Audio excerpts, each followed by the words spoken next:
Benvenuti su Qua il Buon Veneto. Io sono Sabrina e oggi vi voglio raccontare Enego.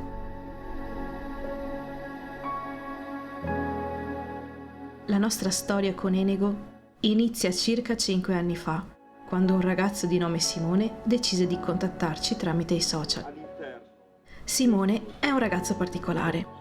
Aveva 14 anni quando ci contattò e già allora amava profondamente il suo territorio e voleva farlo conoscere a tutti.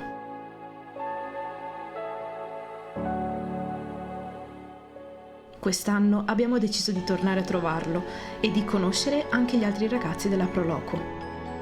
È stata un'avventura incredibile. La prima cosa che colpisce quando si arriva ad Enego è sicuramente la Torre Scaligera. Per capire di più su questa torre bisogna tornare indietro partendo addirittura dall'origine del nome Enego. L'origine cimbra di Enego, come degli altri comuni dell'altopiano, emerge ancora dalla toponomastica, nei modi di dire, nel dialetto. I cimbri erano una popolazione germanica antica, proveniente dalla Baviera.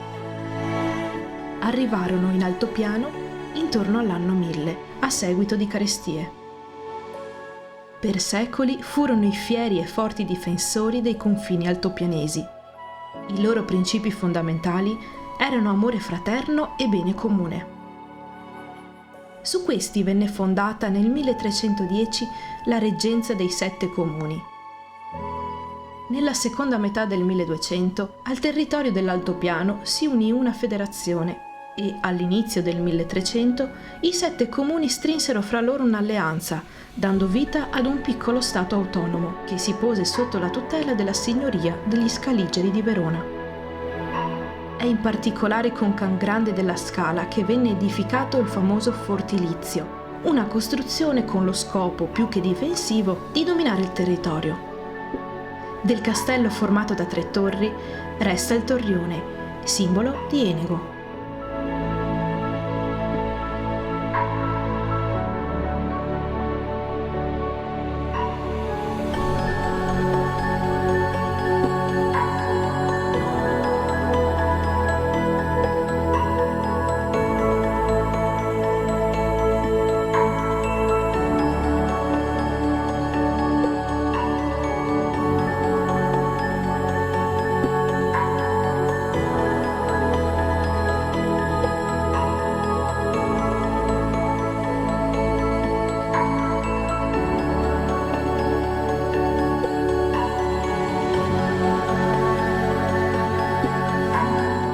Un'altra cosa che colpisce è certamente il Duomo di Santa Giustina, che domina dall'alto.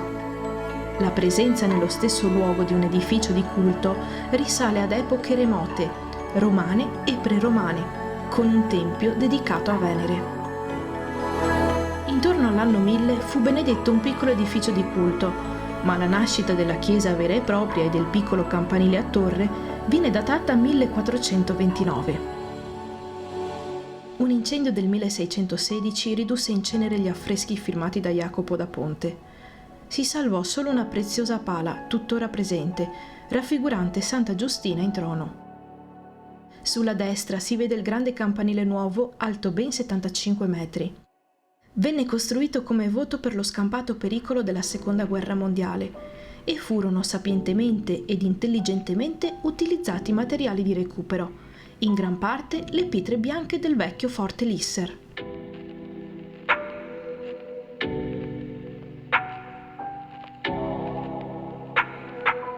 Tutto attorno a Enego ci sono dei monti che lo sovrastano, il Lisser e il Frizzon per esempio.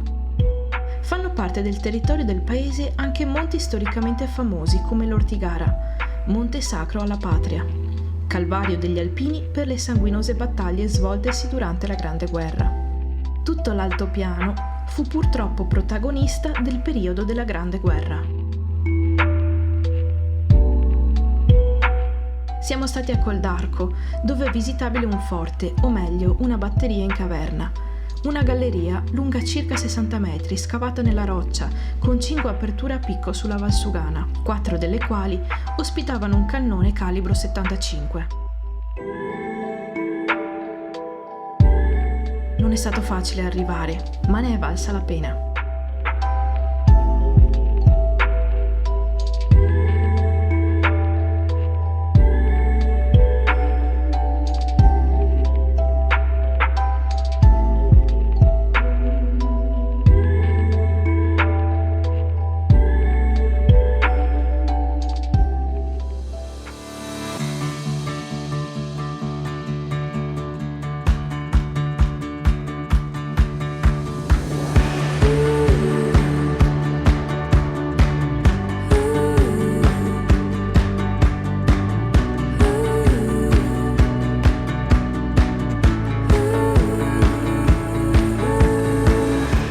Qui a Enego si possono provare vari sentieri e percorsi.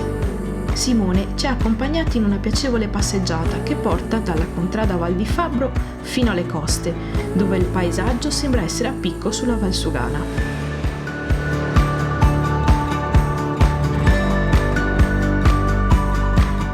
Continuando si trova Valdicina, dove si può ancora vedere una delle rare fonti d'acqua di questa terra carsica, fonte che in passato veniva anche sfruttata come lavatoio.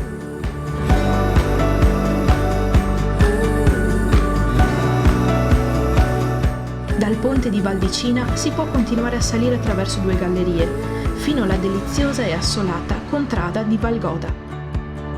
Purtroppo questa contrada, che in passato aveva botteghe e anche una scuola, ora è popolata solo d'estate.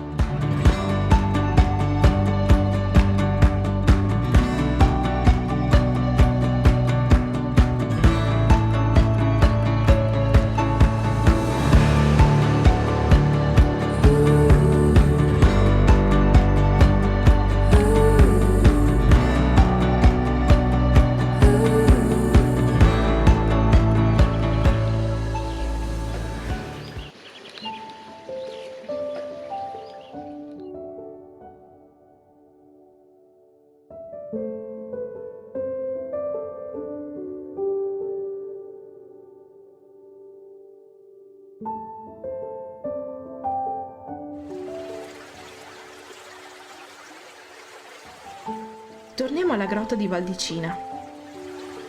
Con la sua sorgente offre quella tranquillità tipica dei luoghi ricchi d'acqua. Forse perché l'acqua, elemento dal quale tutto nasce e che dà origine alla vita, dona all'essere umano calma, equilibrio, quell'armonia che solo in un'oasi di pace come questa grotta si può trovare. Fermatevi. Prendetevi una pausa. Qui c'è tutto ciò che serve per rilassarsi e ritrovare se stessi. Non ci sono auto, rumori, caos, ma solo il dolce scorrere dell'acqua, il fruscio del vento tra le fronde degli alberi e il canto degli uccelli.